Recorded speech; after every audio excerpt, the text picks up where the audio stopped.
Well, we've been walking through the story, going from creation, and we are walking through Genesis. We are at the flood, and last week we went through the judgment and what it was like for the full judgment of God, the wrath of God, to fall on planet Earth. And one of the points that we got into is the difference between God's discipline and His wrath. There's love in His discipline, but it's hard to see any love in God's wrath. In the flood, the expression of love was the fact that when God told Noah to build the ark, it was 100 years before the flood hit. He gave ample time for everybody to hear the message, to see the ark, to figure out what was going on, and to change.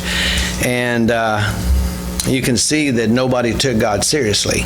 And those who did not take God seriously fell under God's wrath, and there were no exceptions in that. The deliverance, though, for those who were following God, the ark was a message of hope and love.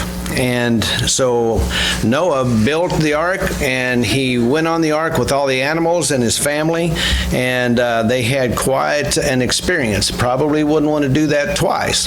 But we are going to start off in chapter 8 of Genesis. God has delivered His wrath on the world.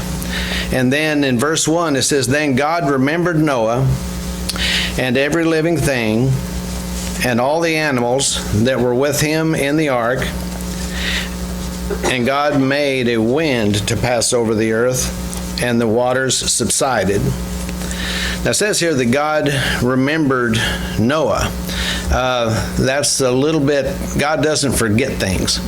But in this case, the way as I was looking at it, after God's wrath on the earth, the focal point of His attention moves back to Noah from the wrath that he was declaring on all the people on the earth.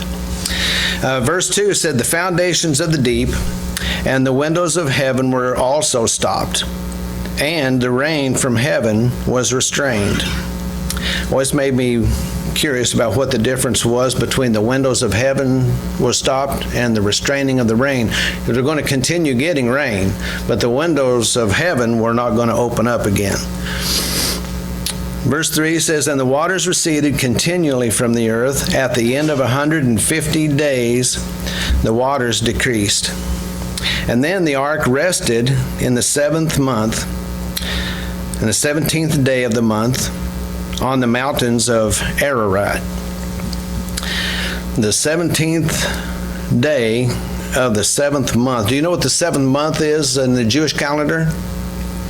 There's a car named after a car type, Nissan. So it's the 17th of Nisan. Now, reading through this, you might just kind of fly by that, and it's just a date. That's the point whenever the ark landed. But 17th of Nisan is actually a very significant day on the Jewish calendar. There were other things that happened on this day as time went on, that happened on this same day of the year. First, you had the ark landed on Mount Ararat. And then later, Moses, on the 17th day of Nisan, Moses led the children of Israel through the Red Sea. God delivered His people away from the Pharaoh and his army, and God delivered wrath on Pharaoh and his army and delivered the nation of Israel. Joshua, leading the Israelites to the Promised Land, where they ate the first fruits of the land. This started the annual celebration of the Feast of Fruits. These both happened on the 17th of Nisan. King Hezekiah rededicated the temple and cleansed Solomon's temple after it had been defiled on the 17th of Nisan. There's more. Queen Esther was used by God to deliver the Israelites from the hand of Haman. And guess on what date? 17th of Nisan. So how cool is that? You see this progression on this day, but there's actually another date, 17th of Nisan, that has a particular importance even to us as believers today. Anybody have any guess what it is? the resurrection of Jesus Christ. So one of those actually directly affects us today, was the resurrection of Jesus Christ. Happened on the 17th of Nisan. So this was no insignificant day. So kind of makes me wonder why he picked that day, but it is special. Now Noah would not have had any idea about how special the 17th of Nisan, but it's interesting from where we stand and look back, we can see a lot of significance in that. I hear a lot of times people, they like the God of the New Testament, but they don't like the God of the Old Testament, or they don't read the Bible of the Old Testament, or if you don't have an understanding and a foundation of God from the Old Testament, the power and the incredibleness of God in the New Testament will mean a whole lot less. Verse 5, it says, "And the waters decreased continually until the 10th month. In the 10th month, on the first day of the month, the tops of the mountains were seen." That is a lot of water.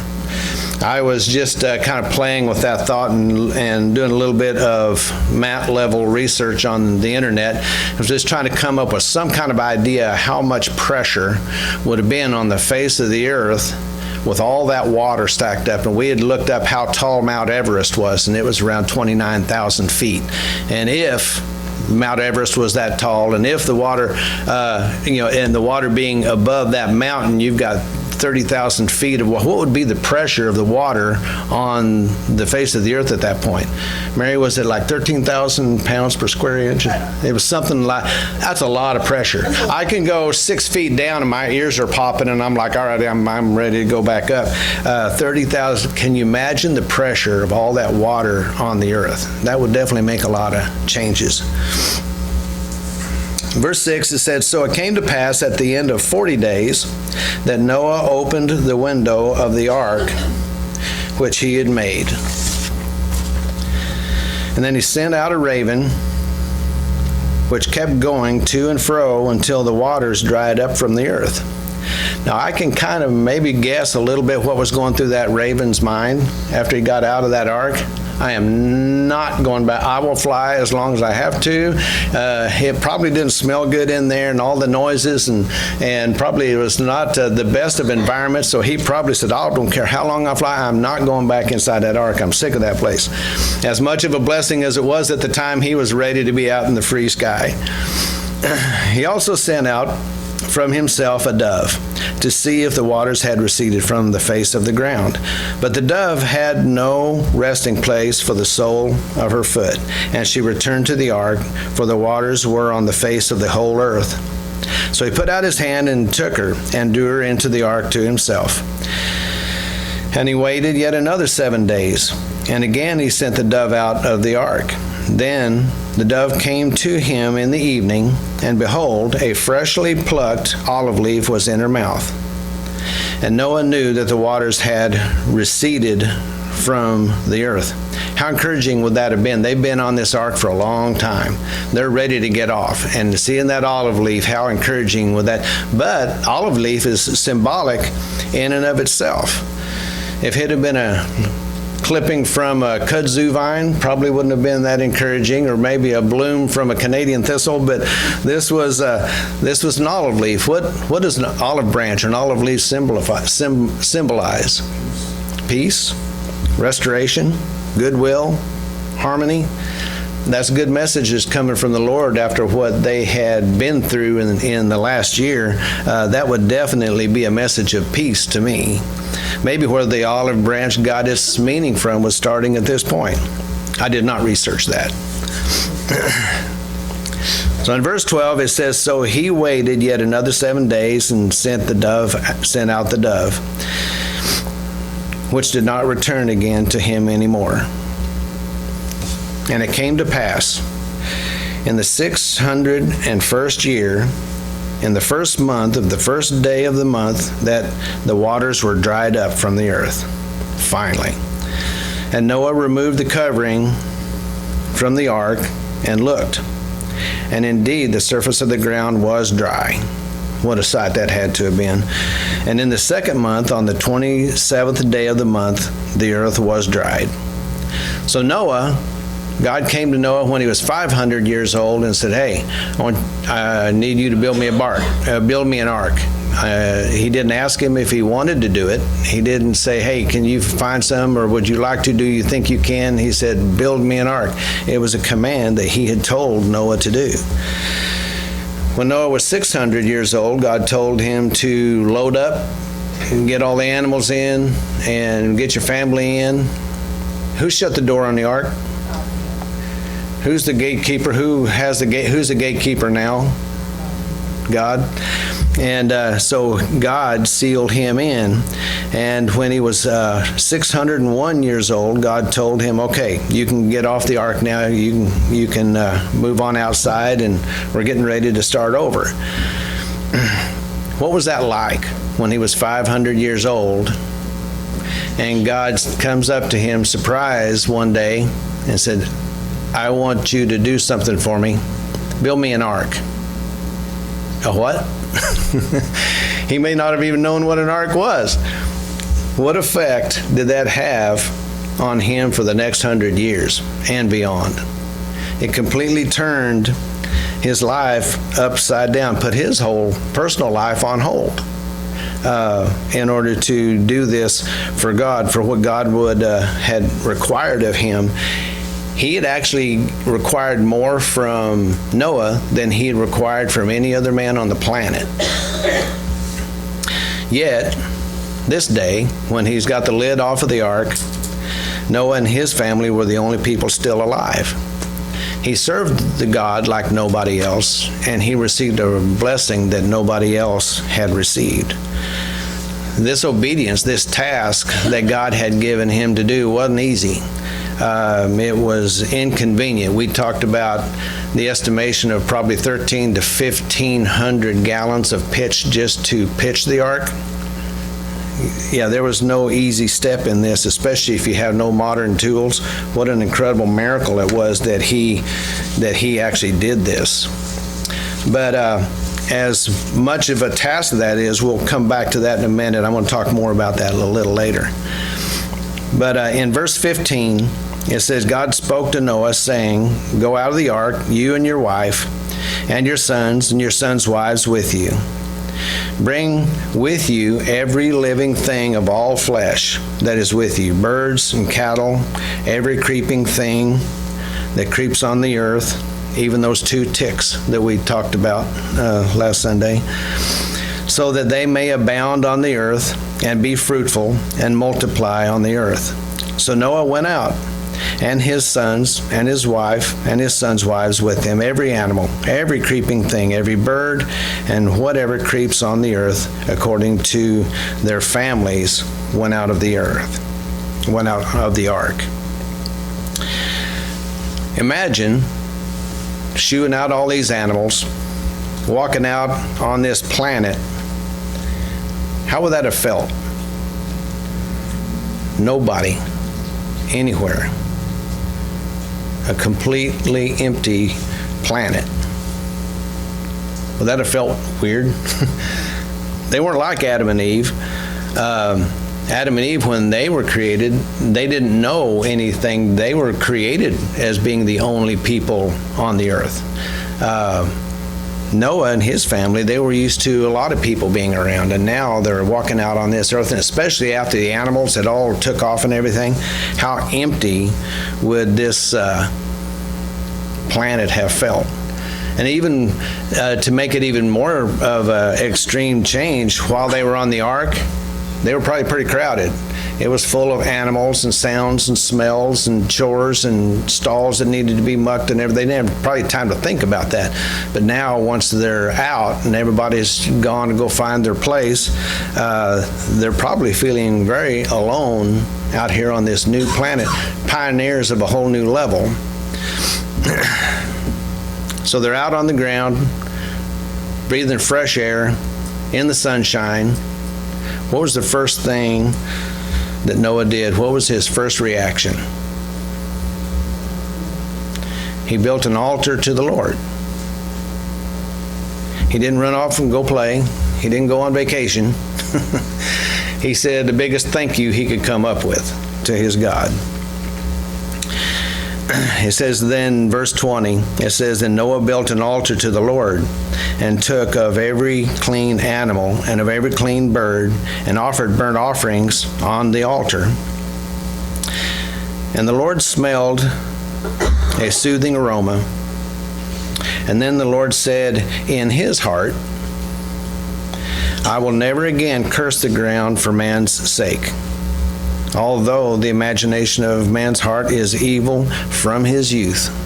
Modern science today says we're all basically good people. It's our environment that causes us to do bad stuff. That's not what God says. We are inclined to evil from our very youth. He says, "Nor will I again destroy every living thing as I have done. While the earth remains, seed time and harvest, cold and heat, winter and summer."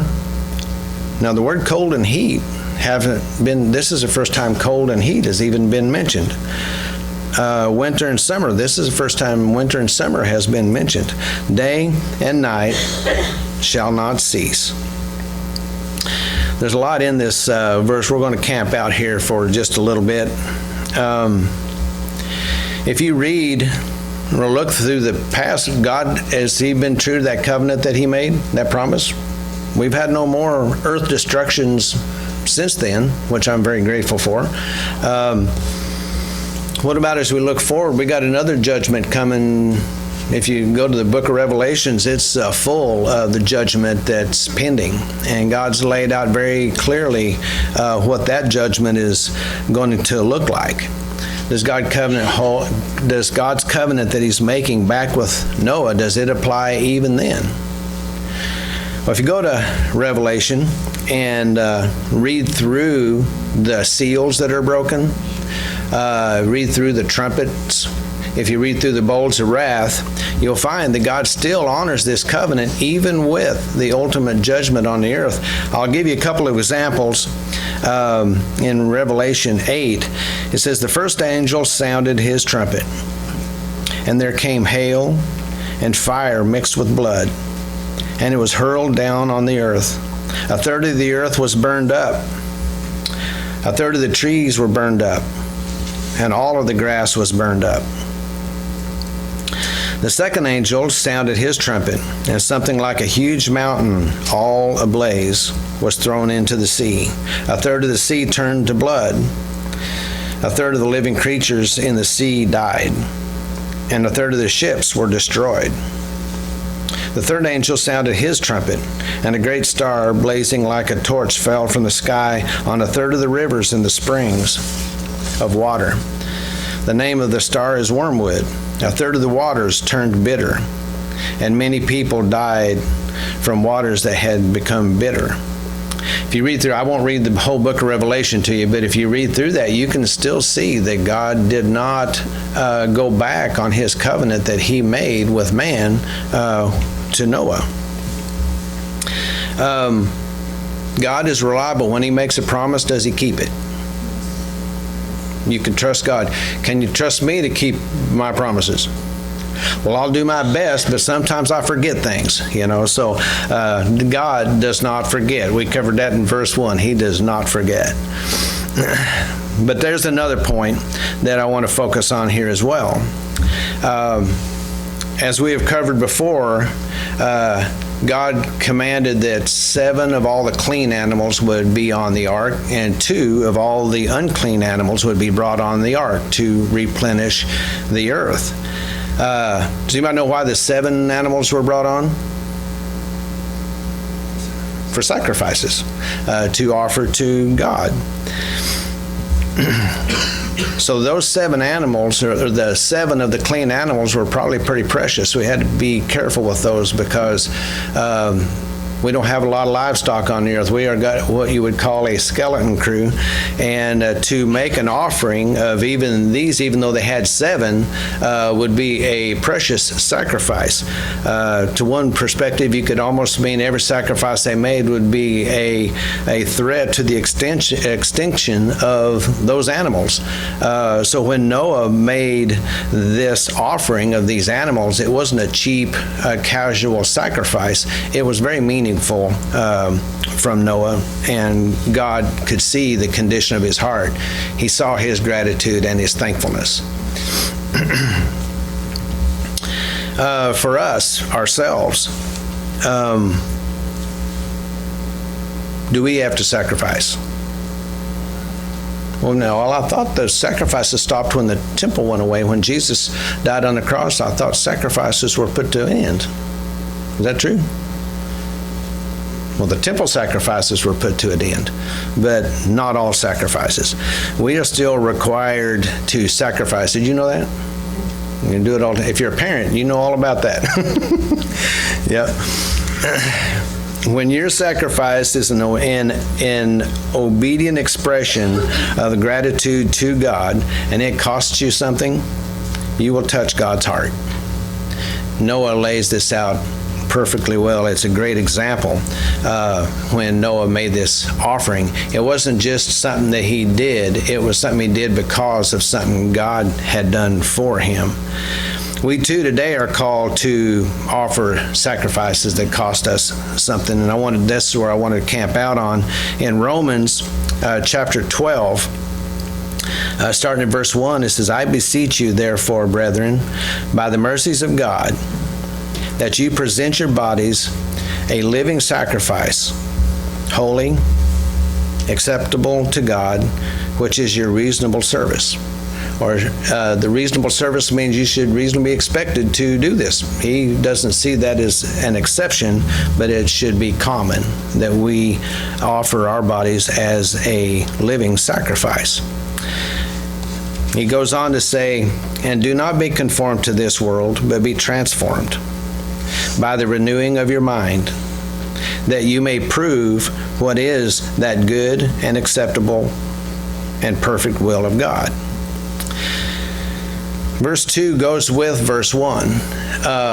We can offer sacrifices and stuff, but if it's not tied to our being changed and our conduct and how we live in the world, then our sacrifices don't mean near as much. If you look back at Noah, what did the ark represent? Anybody got it? What did the ark represent? God's deliverance? His protection? Obedient? Absolutely.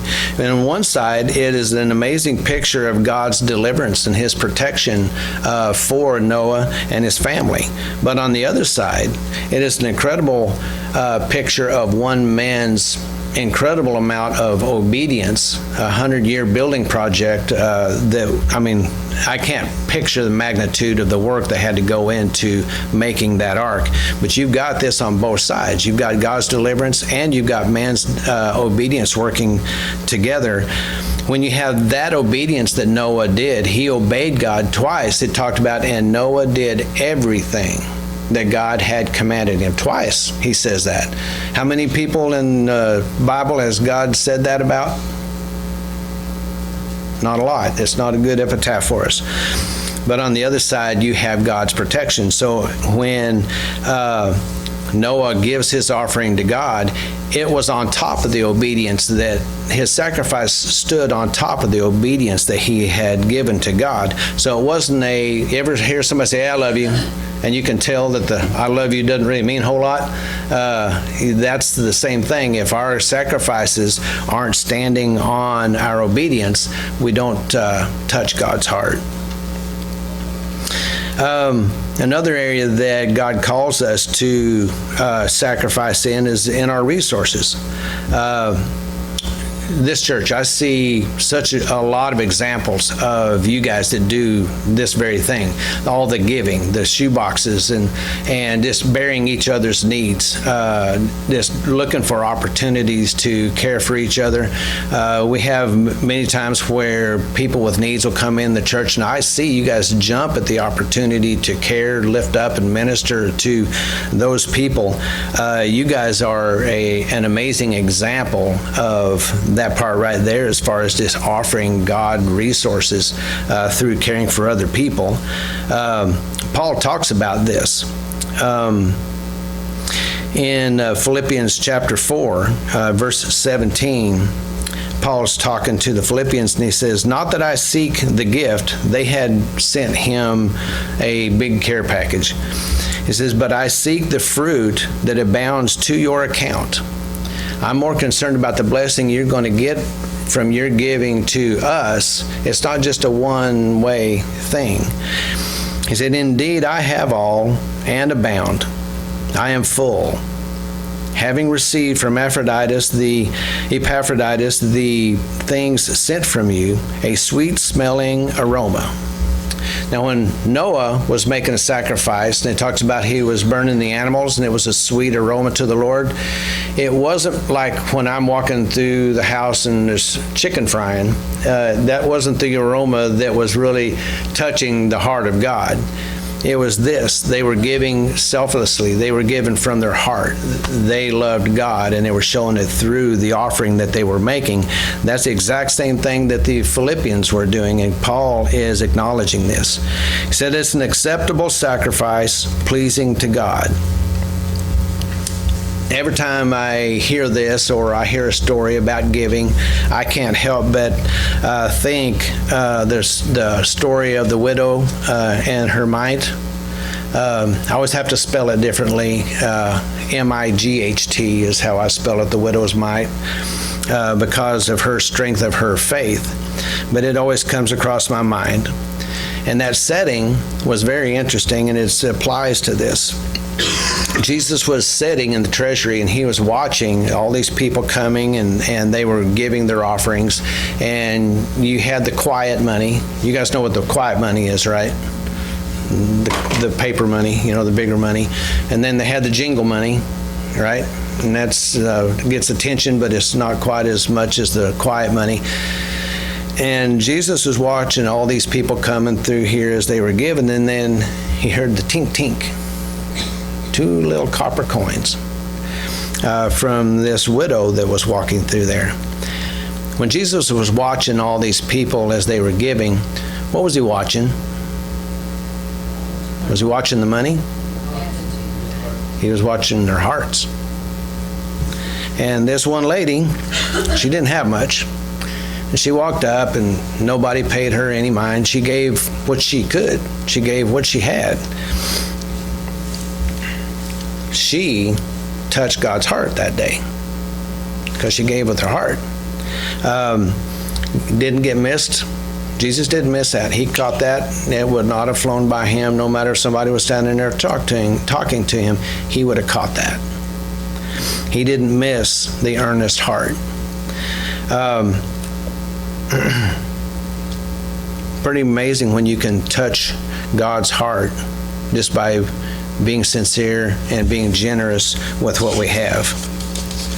God actually makes it pretty easy for us to touch his heart. Do you guys know the difference between a donation and a sacrifice?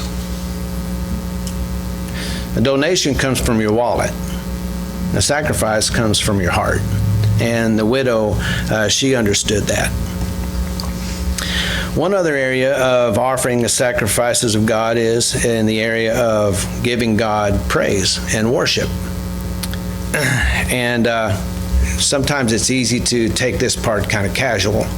In Hebrews 13, verse 15, it says, therefore, by him, let us continually offer the sacrifice of praise, that is, the fruit of our lips, giving thanks to his name.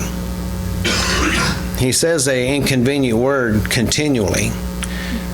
It's hard to be continual in our praise and worship of God. It's kind of a challenge, but I think it's that way on purpose because there is a tug of war that's always going on in our heart and our head. Being thankful. Is it a reaction to something or is it a discipline? It's both. Being thankful is primarily a discipline.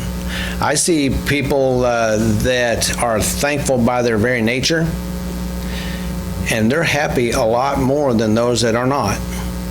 I see people that the only time they're happy is it's as a reaction to something that happens to them. And I don't think they carry the same amount of joy as a person that has the discipline of being thankful. Verse 16 says, but. Verse 15 is only part of the picture. But do not forget to do good and to share. For with such sacrifices, God is well pleased. If your praise and worship isn't standing on the firm footing of your obedience, it doesn't mean as much.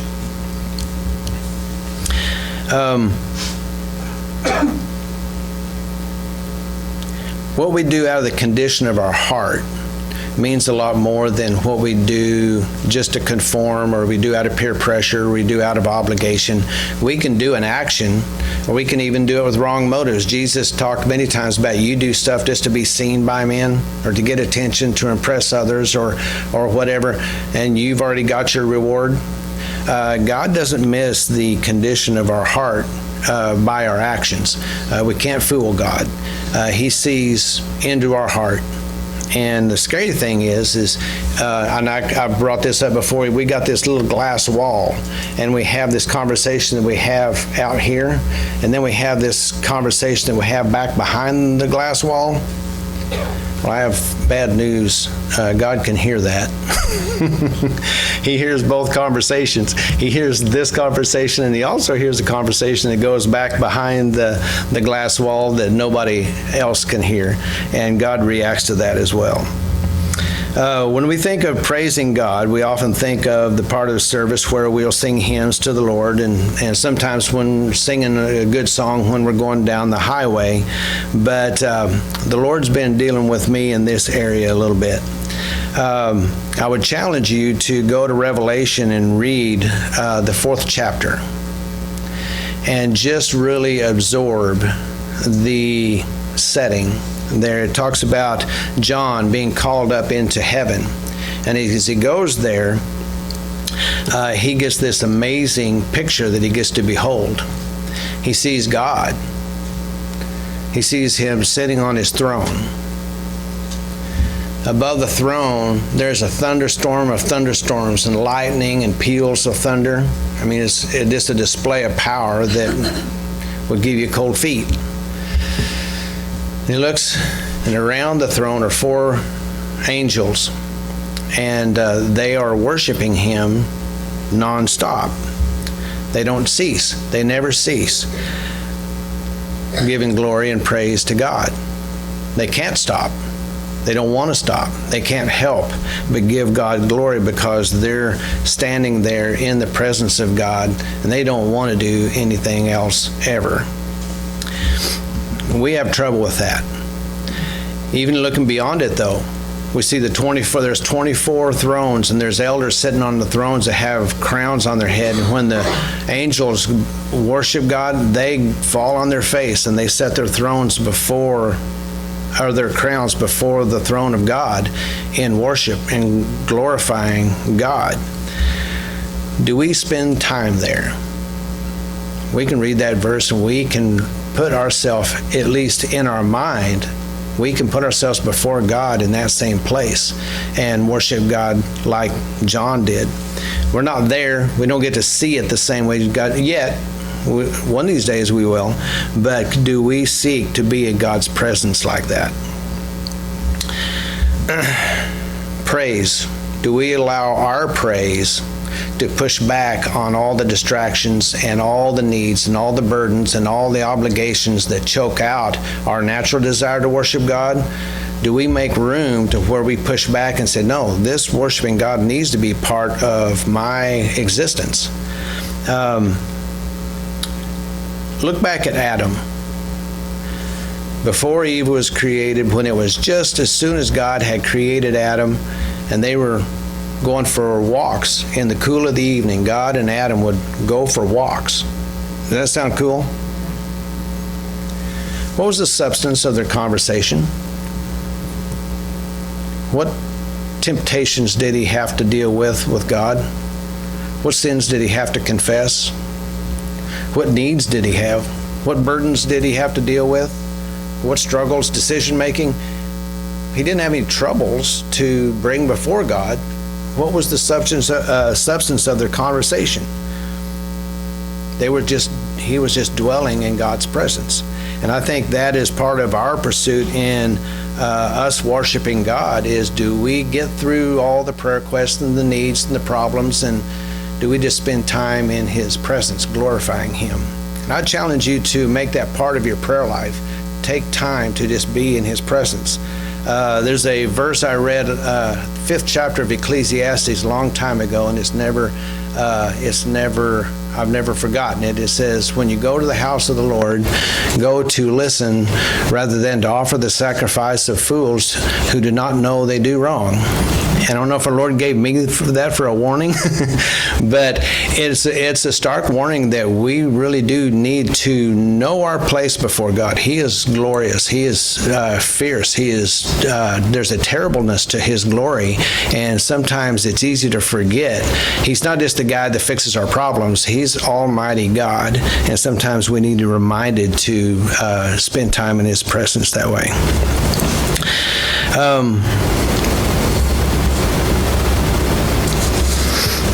I don't even get into that because I don't think I have time.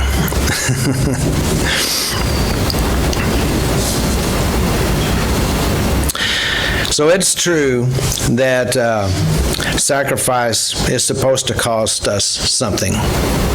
And when it does, it pleases God.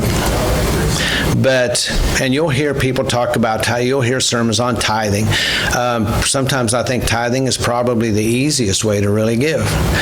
Throw some money in the offering plate and feel like you've given, and you have.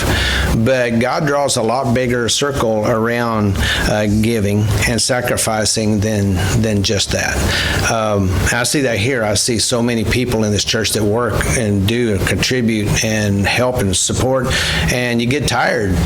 You get tired when you're serving and sacrificing. But it's important to know why that God does like it when we do give on that level. It's not because God is trying to get as much from us as He can. He's not. He doesn't need anything from us. When He challenges us to do this, it's absolutely for our own good. You know, you've heard the discipline talk. You kids probably heard this. This is going to hurt me worse than you, or someday you'll understand and it'll help you more than it does me. In this case, it is really true. Why is that? Well, God Himself Jesus Himself made a sacrifice to His Father. It was of great cost, a cost that we can't even imagine on His own part. He sacrificed to God, and we are the ones that are blessed because of the sacrifice that He made for us. I don't want Him to draw the line of sacrifice to where I would, or I would have no hope of eternity. I need to learn to make sacrifices like He did, so that other people can know the hope like I have, because He sacrificed for me. That's why He wants us to sacrifice as well. When we give our sacrifice from our heart with gratitude, all of a sudden we begin to grow in our understanding of God's love for us. And all of a sudden it's less about what God's doing to save the lost, but we're participating with Him in that. We're sacrificing. Jesus said, take up your cross and follow me. What was Jesus' back like when He was dragging His cross? Did His back hurt? Did His feet hurt? Did His legs hurt? And yet He carried it anyway. So it wasn't a light thing when He told us to take up our cross and follow Him. Doing that, it'll take us from doing stuff for God to following Him with our whole heart. To one of the churches, and I've just slipped my mind. I didn't write it down because I thought surely I'll remember this, and I did not. I was at the church of Ephesus. He said, you've lost your first love. You're doing all this stuff out of duty. You lost your first love. Go back and do the things you did at first. Start over.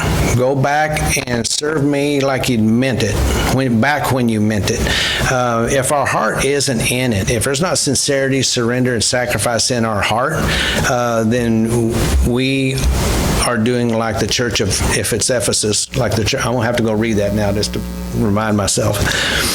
Are we like that? Where do we stand with that?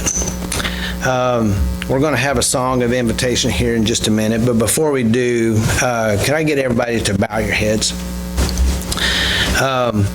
Want to pray for just a little bit. I'm afraid this sermon has probably sounded more like a lecture than a sermon, but it's what the Lord laid on my heart this week.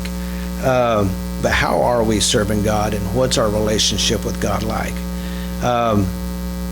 When we search our hearts, that can be complicated. Jeremiah 17:9 says, the heart is deceitful above all things, who can know it? If we want to see where our heart is at, we have to ask God to show us. And so today, if you would just lay your heart before the Lord, ask Him to kind of show you where your heart is. Do you feel like you need to serve God more? Do you feel like you've lost your first love in your relationship with God? Is your service out of duty? Are you going through the motions? It's easy to get in the habit of just doing stuff and not even thinking about where it's coming from. Is it out of love? Is it out of joy?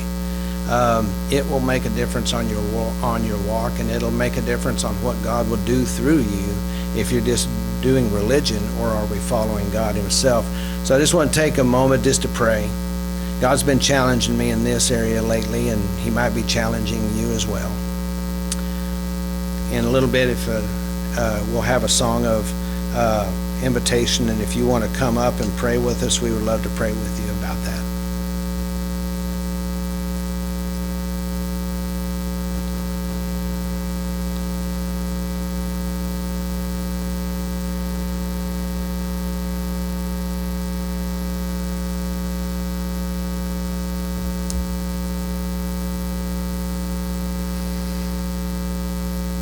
Lord, I just thank you for how faithful you are. And Father, you do love us, and that you do love us with your whole heart. But Father, we have to be taught to do the same thing. We get confused a lot. And I pray, Father, that you would show us our heart, show us where we're at with you.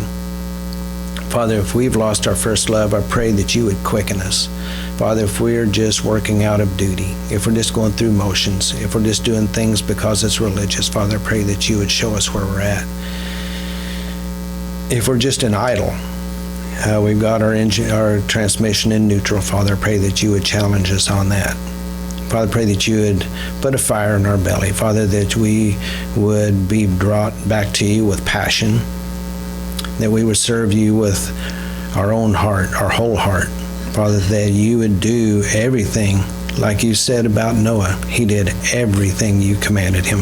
Father, I pray the same thing can be said for each one in this church. Father, just pray that as we sing, Father, that you would convict us as you feel led, Lord. In Jesus' name we pray. Amen.